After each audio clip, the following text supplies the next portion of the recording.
size of this project has been slightly daunting. Very large format prints. I've shot in every nook and cranny of this stadium. The project actually was sort of split in two. So we identified key people who we wanted to tell their story. So we had a big list, and we got in touch and we had a chat with them to find out, you know, their passion and what is their story. And sometimes I was fortunate enough to interview them beforehand for their story. I photographed Brian. Once I heard his story and the pride that he has in the work that he does, it was an honour to take his picture.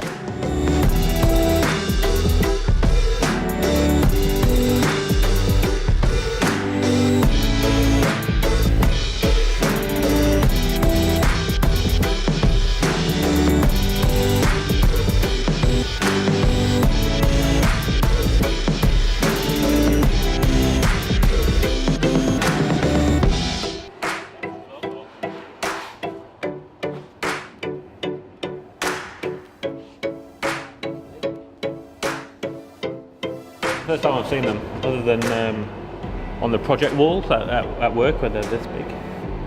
So yeah, pretty cool. I guess the essence of the project for me was to tell real stories. So none of the sports people were involved in this. It was all the behind the scenes, the real people and real stories. We don't take time to ask. We were so caught up in our own battles, that the moment you sit down and you hear someone's story, the empathy, the realization that you're not by yourself and everyone else has got these amazing stories to be told. A number of our walls were a large blank canvas, and the ability to tell over 100 stories of people, places and faces associated with Eden Park was the message that we were hoping to convey. This is my New Zealand home. It's where I've learnt the rules of rugby rather than soccer. My Kiwi life has been this ground, so that's 14 years ago. It's a community, and that's really important, I think.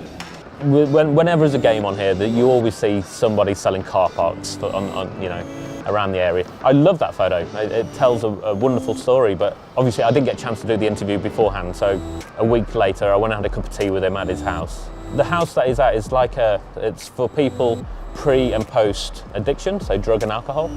And the money they make from car parking, that money is used to take residents who have been through treatment to go and do stuff, paddleboarding and stuff like that. So it was wonderful.